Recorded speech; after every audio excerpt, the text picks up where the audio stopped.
ETF index mutual funds నేర్చుకుని stock మార్కెట్లో రాణించాలనుకుంటున్నారా? వెంటనే ఈ నెంబర్కి కాల్ చేయండి. రమగారు, చిన్నపిల్లలు మనము కొట్టినప్పుడు కానీ ఏదైనా ఒక సందర్భం వచ్చినప్పుడు దెబ్బకి దెయ్యం వదులుతుంది అంటాం. అసలు దీనికి దానికి కనెక్షన్ ఏంటండి? అంటే మనం కొడితే దెయ్యం వదలటం ఏంటి? దీనికి సంబంధించి ఏమైనా స్టోరీస్ కానీ, అసలు ఈ మాట ఎందుకు వచ్చింది, ఈ సామెత? బోల్డ్ అంత కథ ఉంది దానికి. అయితే దెబ్బకి దయ్యమే కాదు, దెబ్బకి దేవుళ్ళు కూడా బెదురుతారు. మరి పిల్లలకి ఒక దెబ్బ ఇస్తే, ఇప్పుడు మామూలుగా అరిచేసి చచ్చిపోతాం, ఎంతసేపు అరిచినా వినరు. ఒక చెంపకాయ పడేసరికి పెద్ద రాగాన్ని తీసి మళ్ళీ కొడుతుందేమోనని రాగాన్ని మింగేస్తారు పిల్లలు సాధారణంగా. కాకపోతే పదే పదే కొడుతున్నాం అనుకో, దెబ్బకేమి భయం ఉండదు. రేర్గా పడే ఒక దెబ్బ భయపెడుతుంది. కానీ చిట్టి పొట్టి దెబ్బలేస్తారు చెయ్య. ఏమిటో ప్రతిసారి చెప్పాలనుకుంటా, ఈ వాక్యం చెప్పేసేయాలి ఇప్పుడు. చెప్పండి. చిట్టి పొట్టి దెబ్బలేస్తే పిల్లలు చిక్కిపోతారు. ఇప్పుడు అటెళ్తూ ఇటెళ్తూ ఒక దెబ్బ అలా కొట్టకూడదు. చిన్న చిన్న దెబ్బలతోటి పిల్లలు సన్నబడిపోతారు. ఎందుకు రమ్మగారు అది అట్లా అంటారు, చిట్టి పొట్టి పెద్దవాళ్ళు చెప్తారు. నిజమే ఆ మాట. ఎప్పుడు చిట్టి పొట్టి దెబ్బలు తగులుతూ ఉంటే పిల్లలు అదురుతారు కదా. ముద్దుకి కొడుతున్నారు, ముద్దు కాదు, సీరియస్ గానే ప్రతి చిన్నదానికి ప్రతి విషయానికి ఓ మొట్టికాయ, ఓ చెంపకాయ, ఓ దెబ్బ వేయటం అలా కాకుండా అసలు ఏం అనొద్దు. కొడితే సడన్ గా ఒకసారి ఒక పెద్ద దెబ్బ పడాలి. ఈ చిట్టి పొట్టి దెబ్బలు వేయకూడదు, దాంతో పిల్లలు చిక్కిపోతారు. మీరు కొట్టేవారా రమ్మగారు పిల్లల్ని? నేను గట్టిగా ఒక దెబ్బ ఖచ్చితంగా పడుతుంది జయ. చిట్టిపొట్టి దెబ్బలు నేను కొట్టను. ఇప్పుడు కూడా మా వాళ్ళకి మొట్టికాయలు పడుతూనే ఉంటాయి. నాకు బాగా కోపం వస్తే, అంటే వాడు మాట వింటలేదు అనుకో, జుట్టు బాగా అందుతాయి మా పిల్లలవి ఇద్దరివి. జుట్టు పట్టుకుంటాను, నాకు జుట్టు పట్టుకుని అది ముద్దు తిట్టడానికి కూడా అదే పద్ధతి. నెత్తి మీద మొట్టికాయలు వేస్తూనే ఉంటాను. అంటే ఎవరు అందితే వాళ్ళకి మొట్టికాయలు పడుతూ ఉంటాయి. కాకపోతే ఈ మొట్టికాయలు వేయటం అంటే గట్టిగా కొట్టడం ఒక పద్ధతి. మనం చిన్న చిన్న దెబ్బలు కొట్టకూడదు పిల్లల్ని. కొడితే ఒకటే పెద్ద దెబ్బ. వాడికి ఆ దెబ్బ బెదురు ఉండాలి పిల్లలకి. కొడుతుందేమో అమ్మ అన్న భయం ఉండాలంట. కొడుతుంది, అంతేగాని ఎంతసేపు కొడుతుంటే కొడుతుంది, అంతకంటే ఏం చేస్తుంది, దీనికి అంతకంటే ఇంకేమి రాదనిపించేస్తుంది. అలా చేయకూడదు. ఎప్పుడో 10 రోజులకు 15 రోజులకు ఒక చెంపకాయ పడితే భయం ఉంటుంది. 10 రోజులకు ఒకసారి ఏమిటి, నెలకోసారి కొడతావా? 10 రోజులకు ఒకసారి కొట్టకూడదా? నెలకు ఒకసారా? మరి ఎలా? పిల్లలు కొడతామా రమ్మగారు? గట్టిగా నోటితో చెప్పాలి గాని మీరు కూడా కొట్టమని చెప్తున్నారా? మరి కొట్టకంటే కుదరదు. మరి దేవుళ్ళు కూడా భయపడతారు దెబ్బకి. అదే కానీ చెప్తున్నాను. చెప్పండి, స్టోరీ చెప్పండి. ఫైనల్ లో డిసైడ్ చేసుకుందరు. కానీ చిన్నప్పుడు న్యూస్ పేపర్లో, చిన్నప్పుడు అంటే నా చిన్నప్పుడు అంటే కనీసం ఇది 70s లో అనుకోండి, న్యూస్ పేపర్లో ఫుల్ పేపర్ ఉంటుంది. ఆ పేపర్ నేల మీద పరిచి మొదటి పేపర్ని ఇలా కొంచెం పైకి లేపితే రెండో పేపర్లో ఈ కార్నర్కి, అంటే పేపర్ ఇలా పెట్టుకుంటే ఇటువైపు కార్నర్కి అనమాట, రైట్ సైడ్ కార్నర్కి ఒక చిన్న కాలం ఉండి అక్కడ ఒక కథ వేసేవాళ్ళు. ఆ కథలో రకరకాల ఇంట్రెస్టింగ్ కథలు అండి. మొత్తం కథ అంతా కాదు, అది సీరియల్ లాగా ఆ కథ నడుస్తూ ఉండేదన్నమాట. ఒక 5-6 బొమ్మలు లేదా 7 బొమ్మలు, ఒక్కొక్క బొమ్మకి ఇప్పుడు అమర చిత్ర కథలకు ఎట్లా వాక్యాలు ఉంటాయి, ఆ వాక్యాలు ఉండేవి. ఎవ్రీడే నేను ఆ కథను వెతుక్కుంటూ ఉండేదాన్ని. ఆ కథ కావాలి. పేపర్ ఎవరి చేతిలో ఉన్నా మా నాన్నగారు చదువుతుంటే మధ్యలోకి దూరి, కుర్చీకి పేపర్కి, ఆయనకి మా పేపర్కి మధ్యలో దూరి ఆ కాస్త పేపర్ తీసి అది గబగబా చదివేయాలన్నమాట. అంత ఇంట్రెస్టింగ్గా ఉండేది. అలా చదివిన ఒక కథ ఇది. ఎంత పాతదో. అయితే దీన్ని సరదా కథగానే తీసుకోవాలి, చెప్పడానికి బాగుంటుంది, వినడానికి బాగుంటుంది. ఇది నిజమేనన్న ఆలోచనలో ఉండద్దు. ఒక ఊళ్ళోనట ఒక పూజారి గారు ఉన్నారు. మామూలుగా పల్లెటూళ్ళల్లో ఏదో కాయ కసరు పండించుకుంటారు. ఆకుకూరని, తోటకూరని, ఓ దొండపాదు, ఓ కాకరపాదు, అక్కడి నుంచి 4 వంగ మొక్కలు, 4 బెండ మొక్కలు పెట్టుకుంటే ఇక కూరలు కొనుక్కోక్కర్లేదు. ఆ ఉన్న కూరే ఏదో అంత కూర వండుకుని కాలక్షేపం చేసేవాళ్ళు. అయితే ఈ పూజారి గారి ఇంట్లో రకరకాల కూరగాయల మొక్కలు ఉన్నాయి. వాళ్ళ ఇంట్లో ఒక బ్రహ్మాండమైన కాకరపాదు ఉంది. కాకరపాదుకి ఏంటంటే స్నానాలు చేసే నీళ్లు, వేడి నీళ్లు పడితే కాకర విరగ్గాస్తుందని చెప్పేవాళ్ళు చిన్నప్పుడు. మామూలు నీళ్ళు కాదు, అక్కడ కూర్చుని స్నానం చేస్తారు ఇంకా పిల్లల స్నానాలు అవి. అప్పుడు ఏముంది, బాత్రూంలో పాడ ఏం లేవు, ఓపెన్ ఎయిర్ బాత్రూమ్సే, బయటే స్నానాలు చేసేవాళ్ళు. ఈ వేడి నీళ్లు, సునిపిండి నీళ్లు, నూనె నీళ్లు అవి తగిలితే కాకర విరగ్గాస్తుందని చెప్పేవాళ్ళు. అయితే వాళ్ళ దొడ్లో కాకర చెట్టు విపరీతంగా కాసేది, బోల్డ్ కాయలు. ఈ పూజారి గారికి ఓ 2-3 పిల్లలు ఉన్నారు. ఓ కొడుక్కి పెళ్ళయింది. చిన్నపిల్లలు ఏదో చదువుకునేవాళ్ళు. ఈ పెళ్ళి అయితే కోడలు కొత్తగా వచ్చింది. దానికి కాకరకాయ కూర మహా ఇష్టం. వీళ్ళింట్లో కూడా కాకరపాదు ఉంది, ఇంట్లో అందరికీ కాకరకాయ కూర ఇష్టం. అయితే అత్తగారు ఏం చేసేది, కాకరకాయ పులుసు కూర చేసేది. ఈ అమ్మాయికి వేపుడు ఇష్టం. వేపుడు చేసుకుందామంటే ఆ వేపుడు ఎందుకు, బోల్డ్ నూనె, అంత నూనెకి వేసుకోవడం తినడానికి మనం ఏమైనా గొప్పవాళ్ళమా, పులుసు కూరకైతే అంత తిరగమాత పెడితే సరిపోతుంది, తీయగా పుల్ల బెల్లం పెడితే పిల్లలు తినేస్తారని ఆవిడ ససేమిరా వేపుడు చేసేది కాదు. పోనీ మీరు పులుసు కూర చేసుకోండి, నేను వేపుడు చేసుకుంటానంటే 2 కూరలు వండుకునేంత గొప్పవాళ్ళమా అని ఆవిడ తిట్టేది. దాంతో ఎంతసేపు కాకరకాయ కూర చూసినప్పుడల్లా దీనికి వేపుడు మనసులో మెదులుతుండేది ఈ పిల్లకి. అత్తగారు ఒప్పుకునేది కాదు. ఏం అత్తగారండి? ఆవిడ ఒక అత్తగారు మరి, ఓకే, పాతకాలం అత్తగారు. అక్కడి నుంచి ఏమైంది, కొన్ని రోజులు ఇలా గడిచాక ఓ రోజు ఏదో కూరండు తిన్నారు. మర్నాడు పొద్దున్నే ఇంట్లో ఉన్న చిన్నపిల్లలేమో బళ్ళోకి వెళ్ళిపోయారు. అత్తగారికి పక్క ఊరు నుంచి కబురు వచ్చింది, వాళ్ళ అక్కయ్య కూతురు కానీ ఎందుకు సిద్ధంగా ఉంది, కాస్త తోడు రావాలి అని అడిగారు. అడిగేసరికల్లా మామగారు అన్నాడు, నువ్వు అబ్బాయి వెళ్ళండి అని చెప్పారు. చెప్పేసరికల్లా ఆ మామగారేమో ఆయన ఏదో పౌరోహిత్యం చేసుకోవడానికి ఊరి మీదకి వెళ్ళిపోయాడు. భర్త అత్తగారు ఇద్దరు కలిసి పక్క ఊరు పురుడు పోయటానికి వెళ్ళిపోయారు. ఈ పిల్ల ఒక్కతే ఉంది. సరే ఆవిడ ఏమంది, పొద్దున ఏదో వండాను కదా వంట, అన్నం తినేసేయి, ఆ పశువుల దగ్గర బాగు చేయి, ఏవో 10 రకాల పనులు, మామూలుగా ఇంట్లో ఉండే ఆడపిల్లలకు అప్పచెప్పే 10 రకాల పనులు అప్పచెప్పింది. మధ్యాహ్నం అయ్యేసరికి పురుడెళ్ళగానే నేను వచ్చేస్తాను, సాయంకాలం ఆవు పాలు తీయాలి, ఈ కథ ఏదో చెప్పి వెళ్ళిపోయింది. ఈ పిల్ల ఏం చేసింది, 4 పనులు సవరించుకున్నాక అన్నం పెట్టుకుందామని అనుకుంది. ఆకలిస్తుంది, అన్నం తిందామని. అప్పుడు దానికి తట్టింది, ఎవరు లేరు, ఎంచక్కా 2 కాకరకాయలు కోసుకుని వేయించుకుంటే బాగుంటుందని చూసింది. చెట్టు మీద చూస్తే బోల్డ్ సేపు వెతికితే కానీ కాయలు కనపడలా. ముందు రోజు కోసేసుకున్నారు, పక్కింటి వాళ్ళకి వీళ్ళకి పనిచేసి ఉంటారు. అక్కడి నుంచి ఒక లోపలగా మూలకి ఒక 4 అంటే 4 నవనవలాడుతున్న లేత కాకరకాయలు కనపడ్డాయి.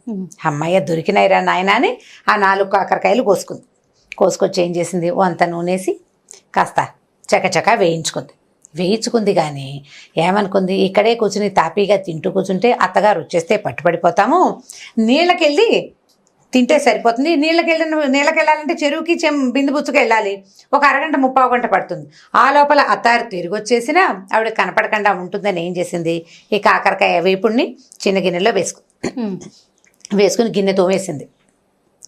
అక్కడి నుంచి ఆ పొద్దున అత్తగారు చేసిన పులుసో కూర ఏదో ఉందిగా, అది వేసుకుని అన్నం తినేసింది. ఇది ఎక్స్ట్రా తినడానికి బౌల్లో వేసుకుంది అనమాట, స్నాక్ వేసుకుని ఏం చేసింది, బిందులో పెట్టుకుని చెరువు గట్టుకు బయలుదేరింది. అన్నం తినేసింది, దొడ్డి తలుపు వాకిలి తలుపు వేసేసింది, గేట్ వేసుకుని వెళ్ళిపోయింది. ఈ వెళుతూ ఉంటే ఏమనుకుంది, చెరువు గట్టు మీదకి వెళ్తే చాలా మంది కనపడుతున్నారు. చెరువు గట్టు మీద అక్కడ కూర్చుని కాకరకాయ కూర ఓపెన్ చేస్తే దాంట్లో ఇంగు వేసింది, జీలకర్ర వేసింది.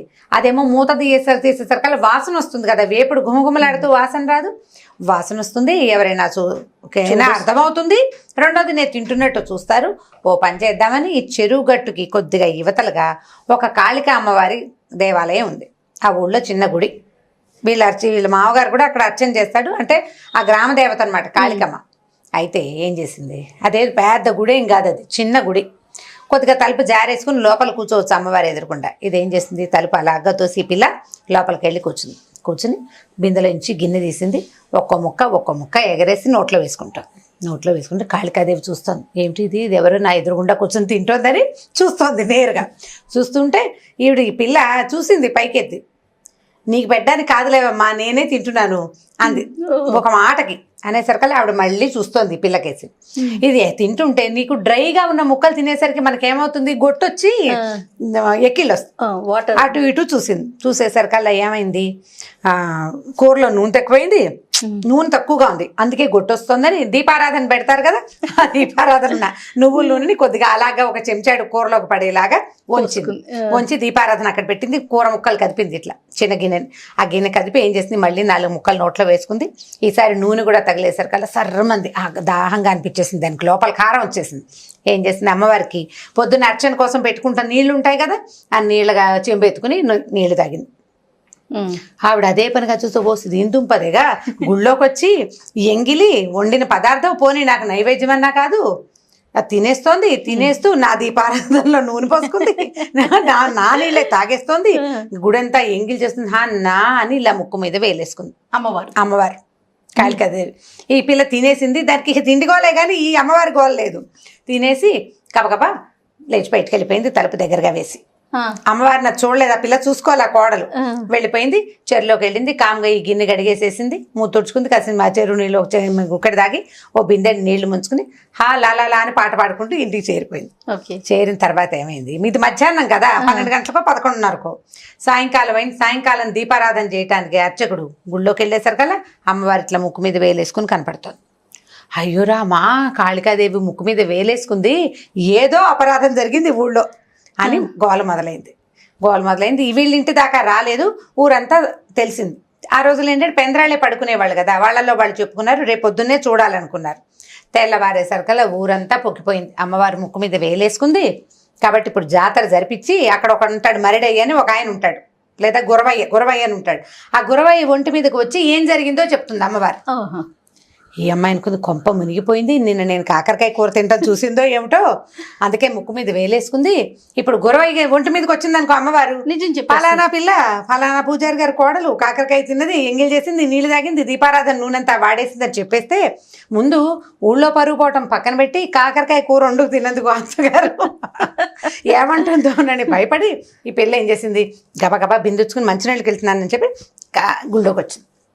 గుడి దగ్గర జనం అంతా చేరేసరికి ఈ పిల్లంది అందరూ తలా ఒకటి వచ్చి దండాలు పెట్టుకుంటున్నారు. మా అమ్మ మా తల్లి మేకనిస్తాం, గొర్రెనిస్తాం, కోడినిస్తాం, ఏం జరిగింది ఏమిటో చెప్పు, నువ్వు ప్రశాంతంగా ఉండు, నువ్వు ముక్కు మీద వేలు తీసేయి. మా అమ్మ అంటే ఏమీ లేదు, ఆవిడ అలాగే కళ్ళు పెద్దవి చేసి చూస్తుంది, ముక్కు మీద వేలు మాత్రం అలాగే ఉంది.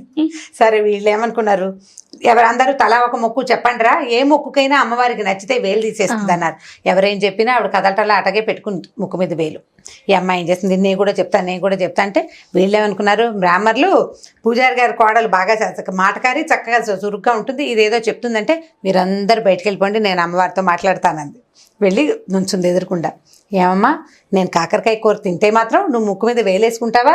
ఇప్పుడు వాడు ఎవడికో ఒంటి మీదకి వచ్చి చెబితే మా అత్త నన్ను బతకనిస్తుందా?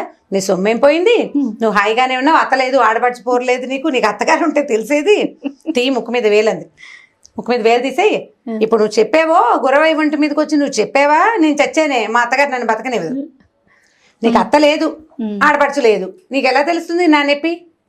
నీకు కూడా ఒక కూర అంటే ఇష్టమయ్యి వాళ్ళు వండుకొని ఇవ్వకుండా చేస్తే అప్పుడు కదా నీకు తెలిసేది నొప్పి, తీ ముక్కు మీద వేలు నువ్వు అనేసరికల్లా ఆవిడ అలాగే చూస్తుంది, ముక్కు మీద వేలు తీల. ఇక ఈ పిల్ల కేకలేసింది, చెప్పింది, ఏం చెప్పినా ఆవిడ మాత్రం కళ్ళు అలాగే ఉనిమి చూస్తుంది, ముక్కు మీద వేలు మాత్రం తీట్ల. పిల్ల కొళ్ళు మండిపోయింది. ఏంటి నువ్వు, నీ గద్దరితనం ఏమిటమ్మా, నాకు అర్థం కాదు, నేను కూర వండుకు తింటాను తప్పైతే నువ్వు ముక్కు మీద వేలేసుకోవడం కూడా తప్పే. పాపం పిల్ల పుట్టింట్లో చక్కగా వేయించుకు తినేది, ఇక్కడ పులుసు కూర తినాల్సి వస్తుంది అన్న ఆలోచన లేదు చూడు, నువ్వేం తల్లివి, ఉండు నీ సంగతి చెప్తానని బిందె పట్టుకెళ్ళింది కదా, బిందెలో ఒక గుండ్రాయి పట్టుకెళ్ళింది ఇంట్లో ఇచ్చి. ఆ గుండ్రాయి అవుతుంది, వేలు తీస్తావా, ముక్కు పచ్చడి చేయమన్నావా, టీ ముందు అనగానే ఆవిడేమనుకుంది, దిందు పదగా ఇది అంత పని ఇంత పని చేస్తుంది, ఎందుకంటే అది చేసిన పనే అలాంటిది. పైగా 2 మనుషులుంటే వాళ్ళందరినీ బయట నుంచోబెట్టి ఇలా పోట్లాడుతుందంటే ఇది ఆ పనైనా చేస్తుందని ముక్కు మీద వేలు తీసేసింది కామ్గా ఆవిడ. దీంతో పెట్టుకోకూడదు, సరేలే అత్తగారు పాపం కూర తినివ్వట్లేదు, ఏదో చేసుకుంది, దాని మాట కరెక్టే కదా అని ఆలోచించుకుని కాళికాదేవి ముక్కు మీద వేలు తీసి కామ్గా చేయి కిందకి పెట్టుకుంది. ఈవిడ అమ్మాయి ఏం చేసింది, తీసేసిందని అందరికీ చెప్పింది. అందరూ వచ్చి చూశారు. చూడంగానే అమ్మ పూజారి గారి కోడలు ఎంత భక్తురాలు, అమ్మవారితో నేరుగా మాట్లాడి ముక్కు మీద వేలు తీయించేసింది అని చెప్పి ఇక ఆ పిల్లని ఇక మామూలుగా కాదు, నువ్వే రోజు అమ్మవారికి వచ్చి పూజ చేయాలమ్మాయి అని చెప్పి ఇక ఎంతో ముద్దుగా చూసేశారు.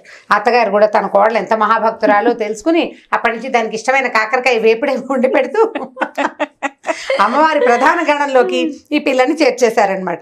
ఆ అమ్మాయి కూడా అప్పుడు ఆ క్షణానికి తను తప్పించుకోవాలి కాబట్టి అమ్మవారితో పోట్లాడింది, కానీ అది భక్తి కాకపోవడం ఏం లేదు దానికి. ఆ తర్వాత నుంచి అమ్మవారిని నిత్యం చక్కగా సేవించుకుంది. పూజారి కూడా బాగా, ఈ పిల్ల ఏముంది రోజు గుళ్ళోకి వచ్చి పూజ చేసే వాళ్ళకి సంపద ఆటోమేటిక్గా వస్తుంది.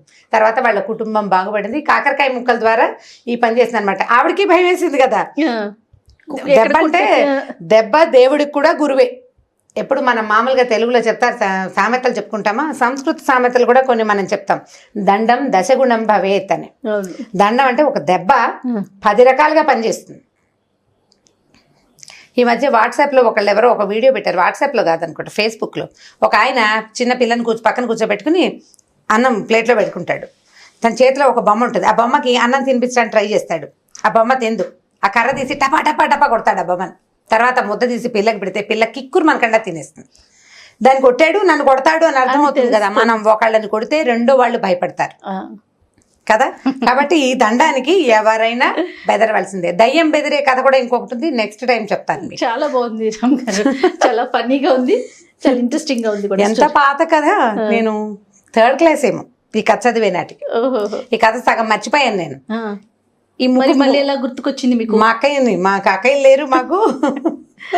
రన్నింగ్ లైబ్రరీస్, వాకింగ్ లైబ్రరీస్ ఉన్నాయి మా దగ్గర.